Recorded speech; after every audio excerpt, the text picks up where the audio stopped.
Bună, dragilor, și bine ați venit la previziunile pentru marți, 26 mai.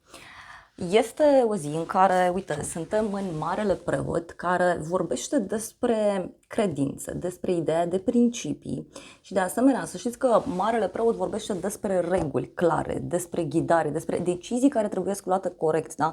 Conform unor principii foarte bine stabilite.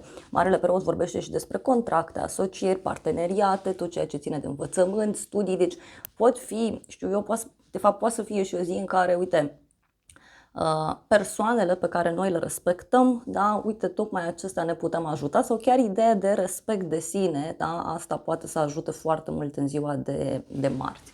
Vă reamintesc totuși că suntem în lună de diavol momentan, da, deci luna aceasta e în continuare despre atașamente posesive, despre frici, despre dorința asta de a controla tot și despre dependențe, da.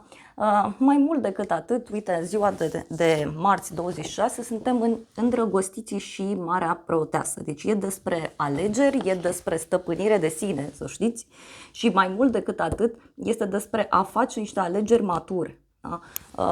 Din punct de vedere astrologic, luna e prin balanță, da? Zodia relațiilor, deci poate este o zi în care relaționăm foarte mult, însă vedeți că luna acolo în balanță, să știți că ne cere foarte mult echilibru, da? O să căutăm cu toții echilibru, pacea, liniștea, doar că sunt niște aspecte tensionate pe cer care ne cer tuturor răbdare. Și să vedem lucrurile mai clar.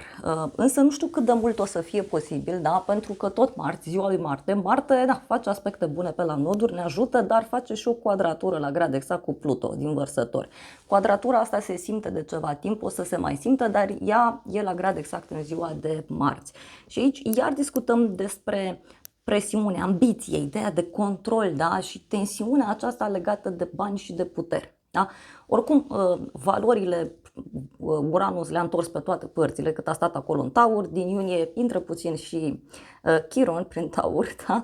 Deci, cu siguranță zic eu că e bine să ne detașăm de anumite lucruri foarte, foarte vechi, da? De anumite valori, anumite principii. Până la urmă, asta este, lumea evoluează, involuează, lucrurile se schimbă și dacă nu ne adaptăm, e complicat, da? Până la urmă.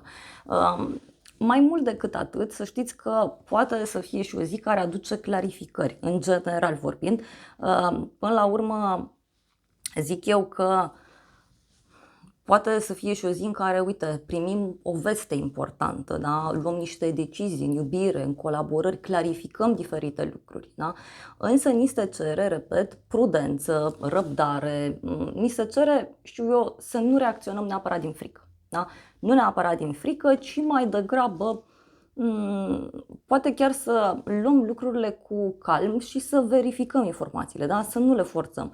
Pentru că, repet, acea quadratură dintre Marte și Pluto poate schimba destul de mult lucruri. Da? Poate schimba destul de mult lucrurile. Mai avem și un trigon între Soare și Pluto din Vărsători.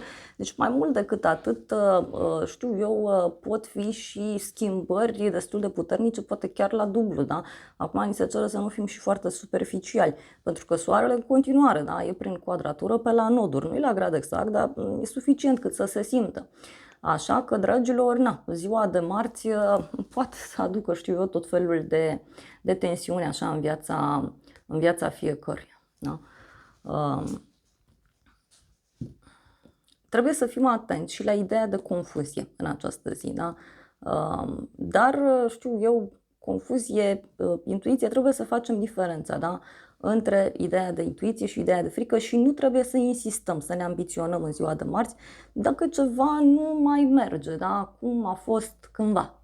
Repet, totul se schimbă, nu e nimic stabil, mai ales cu aceste planete mari care își dau mâna și care cumva trag într-o anumită direcție. Deja depinde fix de noi dacă ne adaptăm sau nu. Vă spuneam de mult timp de acel val din punct de vedere energetic, da, care e prezent și care se amplifică și o să se amplifice și mai mult începând cu vara aceasta și care nu stă să întrebe pe nimeni. Da? Acum fiecare face cum consideră. Hai să vedem și un mesaj. Uite, am luat un oracol de dragoste, că tot e luna în balanță, cu toate că eu n-aș merge pe ideea că neapărat ziua de marți e despre dragoste. Și avem așa, planuri de viitor. Ați face planuri împreună cu cineva. Da? Și apoi avem nesiguranță în legătură cu partenerul, emoții confuze, semnale mixte. Interesant, deci și oracolul vorbește despre a-ți face planuri, da? E că știu cum tu știai una și bună, că persoana aia ți este alături, că acea colaborare e de mult timp și durează. Uite, acum aflăm că nu e chiar așa. Da? Nu e chiar așa și poate să fie și o zi cu teste, să știți, în general în sfera relațiilor, iar la bază avem cineva care pleacă, cineva care rupe un ciclu, cineva care spune la revedere, cineva care vrea ceva mai bun în viața sa. Interesant. Da, deci poate e o zi cu niște decizii așa mai dure. Eu aș zice că nu sunt neapărat decizii care țin de noi, da? Care țin de noi neapărat. Bun. Mai pot fi decizii dure, să știți, legate de ideea aceasta de online, da? Tot ceea ce ține de rețele, de socializare, tot ceea ce ține și de grupuri mari de oameni până la urmă. Adică acolo lucrurile, să știți că pot fi destul de intense. Da, pot fi destul de intense. Bun, cam atât în mare parte. Vreau să discutăm ce se întâmplă pentru fiecare zodie. Te invit pe aplicație să o actualizezi. Acum poți vedea previziunile pe aplicație, e mult mai ușor, primești notificări. Dacă ai instalată deja aplicația Cristina Zurba Tarot and Astrology, mergi în Google Play sau în App Store, cauți aplicația și dai actualizare. Dacă nu, când intri pe aplicație, îți apare acolo un buton să o actualizezi, pentru că varianta nouă e și cu toate previziunile acolo, nu aveți reclame în timpul vizionărilor, vă uitați cât poftiți, mai urmează să mai băgăm și alte funcții, momentan e în lucru. Și de asemenea, cei care vreți, vă aștept cu drag și pe site, da? Și pe site. Și mai vreau să vă atrag atenția asupra conturilor false care sunt făcute cu numele meu. Eu am făcut toate demersurile legale, dar din păcate lucrurile se mișcă foarte lent. Nu știu dacă doar la noi în România sau în general, sau nu se mișcă deloc. Da? Am făcut, nu știu, am luat legătura și cu platformele mari, am făcut plângere, am raportat. Da, aici trebuie să ne unim cu toții, da, așa cum s-a întâmplat în weekend cu acel cont fals care copia filmările de pe site și de pe site și persoana respectivă și-a și făcut abonament. Da. Și clar că în sistem avem acces la acele date, nu chiar la toate, dar poliția poate să aibă foarte ușor acces, o să aibă în următoarea perioadă. Da. Că am dat deja mai departe lucrurile respective, da, ce s-a putut.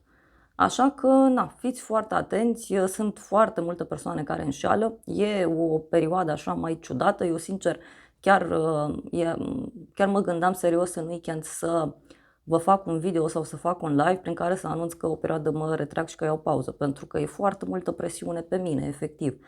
Da? Tot că eu vreau să fac spiritualitate în liniște, nu să stau după niște platforme și după algoritmi, după conturi false și să stau să mă lupt cu un sistem care e cum e, da? Care e cum e. Din acest motiv vă rog să fiți atenți, da? Singurele mele conturi oficiale sunt cele cu bifă albastră de pe Facebook, Instagram, pe TikTok nu e bifă albastră, dar vă dați seama că e cont oficial, că acolo se postează doar short-uri, dar nu postez filmări. Și anunț pe această cale că cei care mai aveți tentative de furt, da? Adică să furați filmările și să le încărcați pe unde vreți voi, vă anunț că avem o monitorizare foarte atentă și sunt drepturi de autor, da? Se consideră și preluare de identitate, da? Și se pedepsește din punct de vedere legal. Și să știți că eu am început deja niște demersuri pentru persoana care mi-a furat filmările, așa că cei care mă mai urmăriți și mă mai faceți conturi false prin numele meu și cereți bani oamenilor și le dați cereri de prietenie și ce mai vreți voi, vă anunț că eu tot strâng probe, le pun la dosar, că e deschis deja un dosar, da? Pe chestia asta de ceva timp. Asta ca să știe persoanele respective. Poate o să mai facem vânătoare de conturi false când mai am timp. Bun. Cam atât. Deci dacă vreți, vă aștept cu drag pe aplicație. Acolo e mult mai liniște, puteți să vedeți câte filmări vreți voi. Repet, o descărcați din Google Play sau App Store, cum descărcați orice aplicație și tot acolo aveți ocazia să vă faceți și citiri, aveți și astrograme, aveți tot felul de previziuni, vă aștept cu mare, mare drag pe aplicație, primiți și notificări cu cu mesaje despre iubire de sine, da? Cu afirmații pozitive. Lucrăm, o să fie în viitor și cu like-uri și cu comentarii acolo, momentan atât se poate, dar vă aștept cu drag, da? Iar cei, repet, care aveți deja instalată aplicația, scrie aici cum se numește, deci dacă o aveți deja instalată și încă nu vă apar previziunile zilnice, mergeți în Google Play sau în App Store, depinde ce telefon aveți, căutați aplicația, apăsați actualizează și se actualizează pe loc și aveți acces, da? Cam atât. Vă iubesc, vă îmbrățișez. Puteți să intrați și fără cont, apropo, deci nu neapărat să vă faceți cont, nu neapărat să plătiți ceva. Cei care vreți la partea bonus, acolo e la fel cum era și pe YouTube, nu e nimic diferit. Da. Bun. Și acestea fiind spuse, vă doresc o zi de marți cât mai frumoasă, cu decizii cât mai înțelepte.